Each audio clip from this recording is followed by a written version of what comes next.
Parlez-nous de ce que Donald Trump affirme, puisqu'il dit qu'il va récupérer des terres pour l'Ukraine.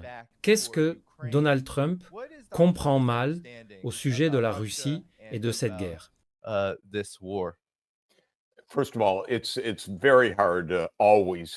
Tout d'abord, c'est toujours très difficile de comprendre Donald Trump, ce qu'il entend par telle ou telle phrase, par échange de territoire ou autre. Tout est imprécis, variable d'une heure à l'autre, d'un jour à l'autre. Donc je ne prends pas ses paroles au pied de la lettre, il ne les entend pas littéralement. Ce qui pourrait être supposé par ces échanges, en termes d'échanges, c'est que la Russie pourrait obtenir, je cite, seulement deux oblasts, Donetsk et Louhansk, les oblasts du Donbass, et elle échangerait une zone qu'elle revendique à Zaporizhia et à Kherson qu'elle ne contrôle pas actuellement. Cela serait appelé un échange. On dirait que la ville de Kherson ou celle de Zaporizhia resterait ukrainienne et que la Russie resterait dans les parties de Kherson et de Zaporizhia où ses troupes ont atteint les lignes de front, mais pas au-delà. Cela pourrait être ce que signifie un échange de territoire. Honnêtement, tant que rien n'est clairement formulé, essayer de comprendre ce que Donald Trump veut dire est tout simplement pas possible précisément.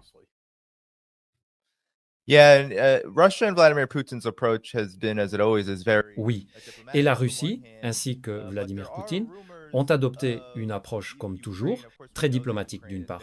Mais il y a des rumeurs en Ukraine, bien sûr. Nous savons que l'Ukraine est très opposée à tout type de règlement de ce conflit, pour le moment. Et il y a même des rumeurs selon lesquelles il pourrait tenter une sorte d'invasion de type Koursk dans la région de Belgorod. Donc, étant donné que la situation sur le terrain reste très fluide, que pensez-vous de l'état actuel du conflit et, en fin de compte, de la manière dont les États-Unis, sous l'administration Trump, l'ont abordé jusqu'à présent? Parce qu'il n'y a pas si longtemps, avait juste ultimatum après ultimatum envers la Russie. Bien sûr, je ne suis pas une autorité militaire, je suis un simple consommateur d'informations et de nouvelles militaires. Mon impression forte, après avoir suivi très attentivement ce qui est dit par un certain nombre de sources, est que la Russie gagne sur le terrain, que l'Ukraine n'a pas le personnel nécessaire pour continuer et qu'elle ne peut pas non plus égaler la Russie sur de nombreux munitions et armements. Cela a parfaitement du sens pour moi. Il est clair que dans une guerre d'attrition, comme c'est essentiellement le cas ici, la Russie va gagner cette guerre. Cela, je pense, était évident dès le départ. Donc, dans ce sens, le refus de négocier de Zelensky ne rend pas service au peuple ukrainien. Ce n'est pas ce que le peuple ukrainien veut réellement. D'après les données d'enquête les plus récentes, largement discutées, une majorité significative du peuple ukrainien souhaite que la guerre se termine par des négociations. Zelensky est essentiellement un dictateur militaire pour l'instant. Il gouverne pratiquement sans vote. Il est largement au-delà de son mandat. Je suis peu impressionné par Zelensky, et ce depuis le tout début. Bien sûr, je l'ai surtout considéré comme une marionnette de diverses forces. L'extrême droite nationaliste de l'Ukraine d'une part, les États-Unis pendant longtemps, et quand les États-Unis ont commencé à dire « nous ne voulons pas continuer avec ce stratagème qui a échoué », puis les Européens. Aucun doute, Zelensky est dans une situation difficile, mais il met ses concitoyens dans une situation encore pire. Cette guerre devrait s'arrêter. Il devrait y avoir un règlement basé sur la neutralité, la fin de cette aventure absolument irresponsable des États-Unis, commencé dans les années 1990 avec le déplacement de l'OTAN vers l'Ukraine et la Géorgie, et quelques pertes territoriales, parce que les États-Unis et le régime ukrainien post-1914 ont parié et ils ont perdu. Ils ont eu de nombreuses occasions d'éviter de perdre le Donbass. Ça s'appelait les accords de Minsk. Mais les États-Unis et l'Ukraine ont dit non, nous n'allons pas respecter les accords de Minsk, nous n'allons pas donner d'autonomie aux régions de l'Est de l'Ukraine, c'est-à-dire Louhansk et Donetsk. Ils ont parié. Je sais que les responsables américains pensaient avoir la main gagnante. Je ne pense jamais beaucoup des stratèges américains, d'ailleurs. Ce sont des échecs. Ils ne sont pas très futés, ils se sont trompés, et je pense de manière prévisible. Donc c'est un pari qui a échoué. Mais Zelensky, pour de nombreuses raisons qu'il est absolument difficile d'évaluer correctement ou de donner une estimation précise, joue avec la vie de ses concitoyens. Ça pourrait être la méga-corruption indéniablement présente en Ukraine. Ça pourrait être sa peur de l'extrême droite, qu'il le neutralise s'il faisait un compromis. Un haut responsable ukrainien m'a dit cela il y a de nombreuses années. Eh bien, Zelensky n'a pas le choix. Si c'est vrai, il n'aurait pas dû rester en fonction. Pour quelque raison que ce soit, il cause de grands dommages à l'Ukraine et au peuple ukrainien. Ils sont tués en très grand nombre. Ils perdent sur le terrain. Il n'y avait aucun moyen de gagner cette guerre. Car soit il gagnerait, et alors il y aurait peut-être une escalade vers une guerre nucléaire, soit il perdrait. Il n'y avait aucun moyen de gagner cette guerre. C'est un pari fou des États-Unis. Comme je l'ai dit, remontant aux années 1990 pour gagner une pièce sur l'échiquier mondial. C'est ce que Brzezinski disait, c'est ce qu'il voulait. C'est ce qu'il a écrit dans Foreign Affairs en 1997 dans La géostratégie pour l'Eurasie. C'est ce qu'il a expliqué dans The Grand Chessboard, et cela s'est déroulé ainsi. Et Brzezinski s'est trompé, gravement trompé. Et tous les présidents ont joué ce jeu. Ils ont continué à penser qu'ils pouvaient gagner ou bluffer pour prendre l'Ukraine du côté des États-Unis et la Russie n'allait jamais laisser faire. Et cela n'aurait jamais dû être tenté. Professor Sachs, is there truly a way out? I want to know your Professeur Sachs, existe-t-il vraiment une issue? J'aimerais connaître votre compréhension et analyse, étant donné votre expérience. Vous savez, vous avez été assis avec des dirigeants, vous les avez conseillés. Comment un véritable homme d'État ou un diplomate aborderait-il réellement cette question? Parce que, comme vous venez de l'exposer, la situation est mauvaise. Et les dernières nouvelles, en amont de la reprise des discussions États-Unis-Russie, ne sont pas favorables au camp Ukraine, États-Unis-OTAN. Alors, comment gère-t-il cela? Parce que en ce moment, malgré tout, l'enthousiasme, il y a encore beaucoup de discours sur la manière de dicter des conditions à la Russie, ce qui ne semble pas très diplomatique à bien des égards. Mais comment un vrai homme d'État gérerait-il cela, professeur? C'est une excellente question, Danny. Et ce n'est pas facile d'y répondre. Pour une raison qui deviendra claire, j'ai écrit un livre sur un épisode de ce genre. Et c'était la crise des missiles de Cuba et ses conséquences, durant laquelle les États-Unis et l'Union soviétique ont négocié le traité sur l'interdiction partielle des essais nucléaires. J'ai écrit un livre sur le leadership de John F. Kennedy, de la crise des missiles de Cuba jusqu'à la réussite de la négociation, puis la ratification par le Sénat de ce traité. Et l'essence de l'histoire, c'est que, tout d'abord, Kennedy avait compris qu'il existait une solution gagnant-gagnant pour la paix et qu'il y avait un véritable risque d'anéantissement nucléaire si Kennedy écoutait les partisans de la ligne dure. Deuxièmement, il comprenait, nous sommes en 1962 et 1963, que Khrouchtchev, son homologue soviétique, se trouvait dans la même situation. Entendant les lignes dures, mais comprenant qu'il était trop dangereux de suivre cette voie. Eh bien, Kennedy et Khrouchtchev ont trouvé une sortie pacifique à la crise des missiles de Cuba. Les deux parties ont retiré les armes nucléaires offensives à courte portée visant l'autre camp. Les Soviétiques depuis Cuba, les États-Unis en retirant les missiles de Turquie. Les États-Unis se sont engagés à ne jamais envahir Cuba à nouveau, un engagement qu'ils ont tenu, et sur cette base, la crise a été résolue pacifiquement. Nous savons que nous avons été à un cheveu d'une guerre nucléaire. En fait, une autre longue histoire. Même après l'accord, un sous-marin nucléaire en panne a failli, par erreur, et accidentellement, d'une certaine manière, déclencher une guerre nucléaire. Après ces événements, Kennedy et Khrouchtchev ont compris qu'ils devaient faire plus que simplement reculer du précipice. Ils devaient poursuivre une coexistence pacifique réelle et, en 1963, ils ont négocié le traité sur l'interdiction partielle des essais nucléaires.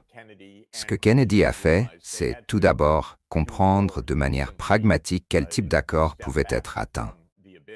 Il a compris qu'un accord pouvait être conclu dans l'intérêt mutuel des deux parties, et il l'a négocié de manière pragmatique. Il a fait autre chose d'absolument remarquable, ce qui explique pourquoi j'ai écrit le livre au fait. Il a fait une explication publique de la paix au peuple américain, même une campagne pour la paix durant l'été 1963.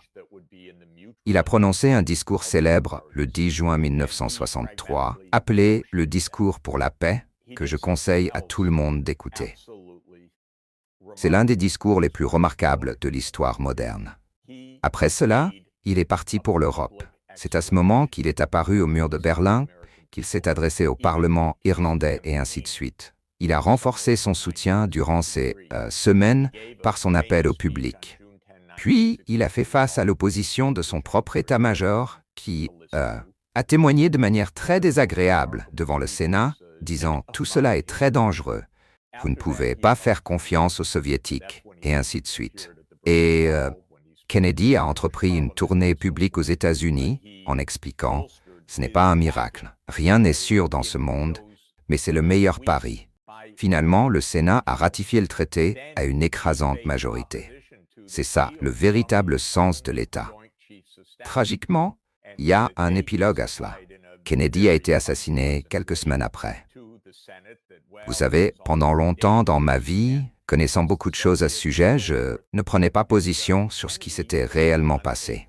Mais je dirais que ces 15 dernières années, avec des lectures très étendues et des documents publiés, et même de nouveaux documents sortis ces derniers mois, je suis assez convaincu que la CIA l'a éliminé à cause de son initiative pour la paix.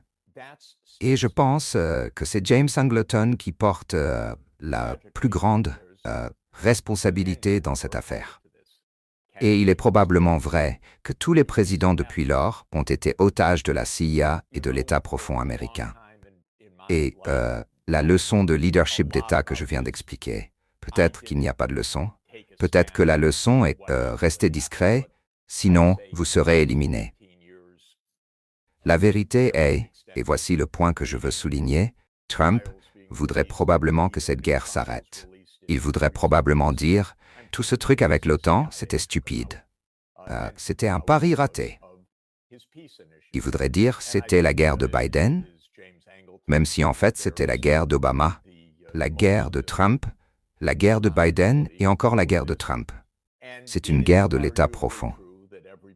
Il sait que tout cela serait critiqué. Il serait traité de concilieur. Munich 1938. Vous savez, si vous dites la vérité aux États-Unis, vous êtes attaqué par des idiots comme Lindsey Graham ou des imbéciles comme Richard Blumenthal. Ce sont vraiment des gens terriblement ignorants. Lindsey Graham, je l'appelle le sénateur le plus stupide de tout le Sénat, mais en tout cas, oui, il serait attaqué. Il serait attaqué par Starmer parce que la Grande-Bretagne est profondément russophobe. Ça a toujours été le cas depuis 1840. La Grande-Bretagne est encore plus extrême que les États-Unis parce qu'elle a les mêmes aspirations hégémoniques et souvenirs nostalgiques, je dirais, et elle ne vaut rien actuellement en termes de puissance mondiale, mais elle croit qu'elle en est une.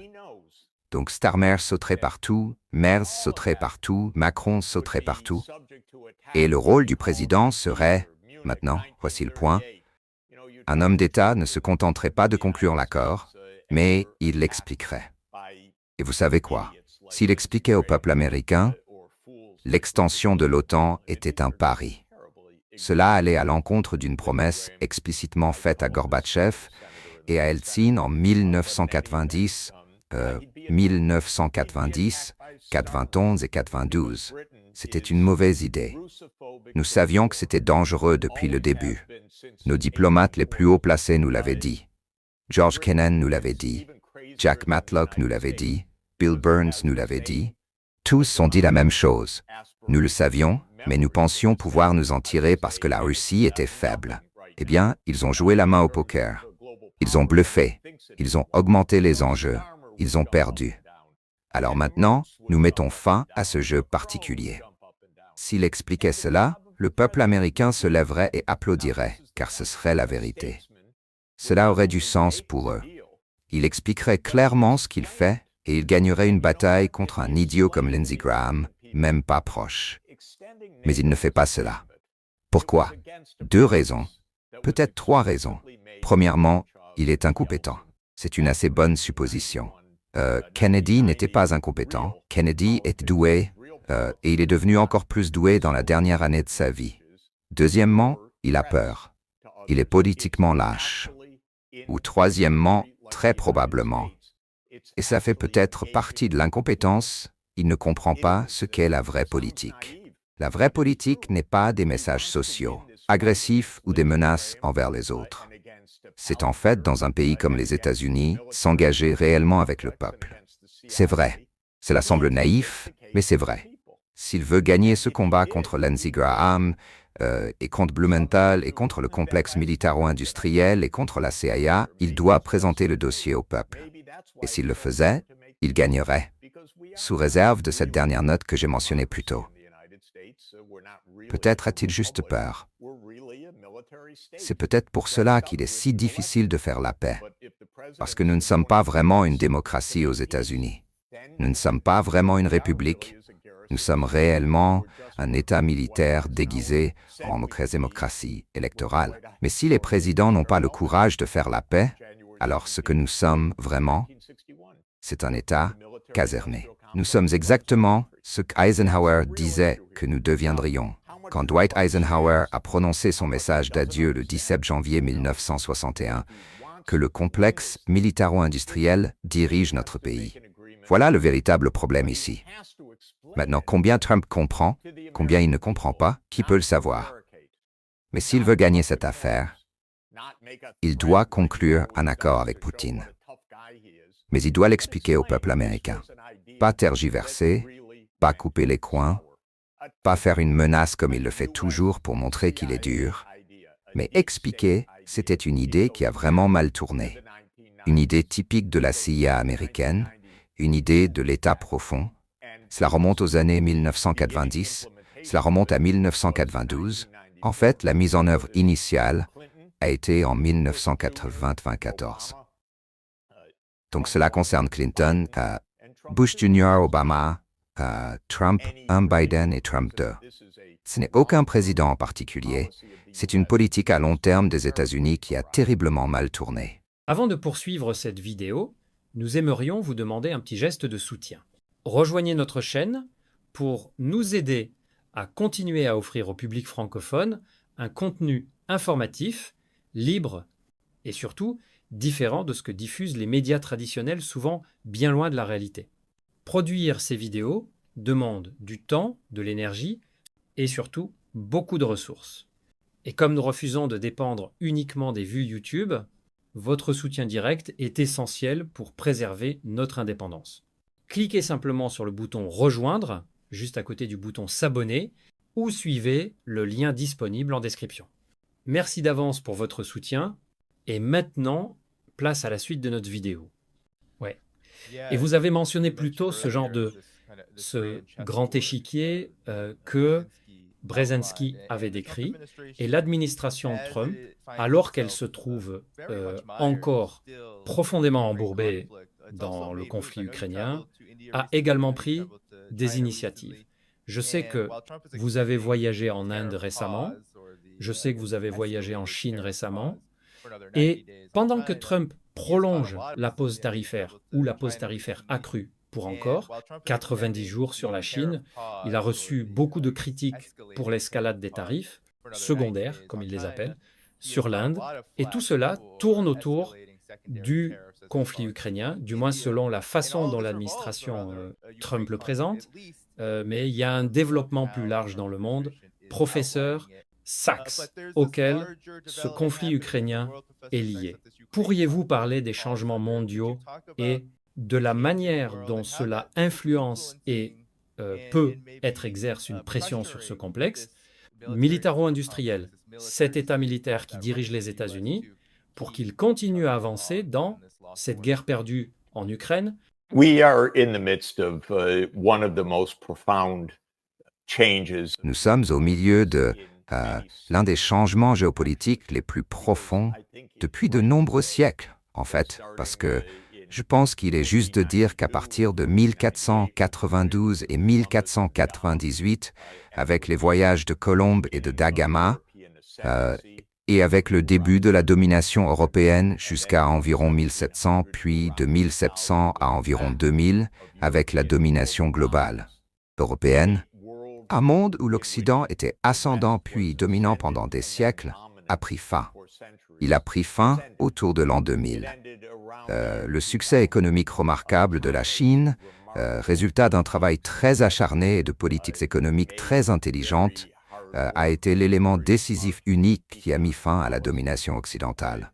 Mais la véritable histoire de la fin de la domination occidentale est que, après 2 guerres mondiales, l'Europe, dans son épuisement et son épuisement moral, a abandonné, soit volontairement, soit par défaite militaire, ses colonies dans le monde entier. Et avec l'indépendance de ces pays, sont venus au moins les débuts du développement économique et surtout de l'alphabétisation de masse, la diffusion de la science et de la technologie, et la Chine est devenue le modèle emblématique du développement économique rapide sur cette base à partir de 1980. Tout cela signifie que nous vivons maintenant dans un monde multipolaire. La Chine est une grande puissance. Les États-Unis ne peuvent pas vaincre la Chine. Ils ne pourraient même pas mener une guerre contre la Chine avec succès dans son voisinage, même si les États-Unis semblent en planifier une en ce moment concernant Taïwan. L'Inde est une grande puissance, selon mon calcul. Pas celui de tout le monde, mais je crois qu'elle est déjà une grande puissance. Elle possède une économie importante, selon le pouvoir d'achat. Elle est la 3e plus grande au monde. Elle possède une classe scientifique, technologique et professionnelle très sophistiquée. C'est une puissance nucléaire, et ainsi de suite. La Russie est évidemment une grande puissance, que cela plaise ou non aux États-Unis. Ce n'est pas la puissance de second ordre que Brzezinski envisageait. C'est la plus grande masse continentale du monde, 17 millions de kilomètres carrés, vaste base de ressources, main-d'œuvre technologique incroyablement qualifiée, et ainsi de suite, et un très fort potentiel militaire, 6000 ogives nucléaires. Tout cela signifie que nous vivons dans un monde très différent de celui que les États-Unis croyaient avoir à la fin de l'Union soviétique, en décembre 1991. Lorsque l'Union soviétique est tombée, ce qui était l'objectif des stratèges américains pendant la guerre froide, ils ont dit maintenant, c'est un monde unipolaire, et dans ce monde unipolaire, les États-Unis dominent. Il restait alors une tâche, démanteler également la Russie. Brzezinski pensait que peut-être la Russie deviendrait une confédération lâche de 3 États, une Russie européenne, une Russie sibérienne et une Russie est-asiatique.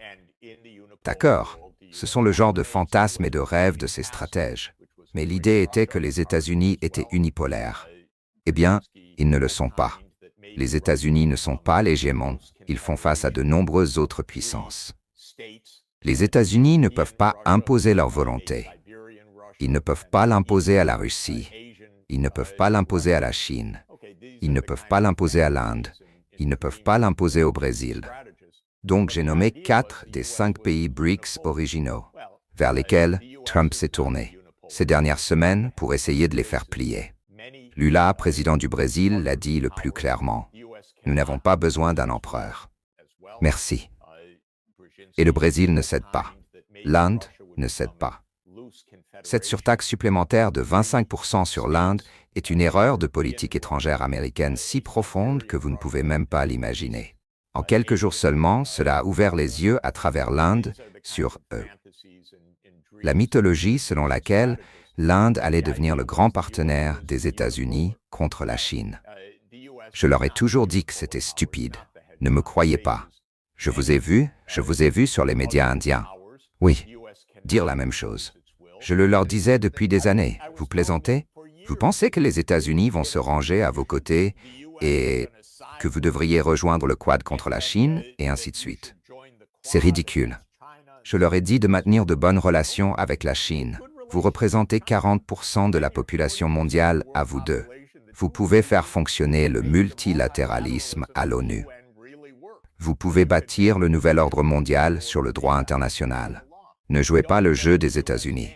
Eh bien, en tout cas, ils m'ont douté un moment. Je pense que beaucoup de dirigeants indiens m'aiment, mais ils pensaient que j'étais, vous savez, trop sarcastique envers mon propre pays. Mais Trump a réussi en 48 heures. Il les a complètement convaincus. Le président Modi est parti voir le président Xi Jinping. Le président Modi a parlé avec le président Lula. Le président Modi va recevoir le président Poutine. Tout cela s'est produit en quelques jours, parce qu'ils comprennent maintenant de quoi il s'agit.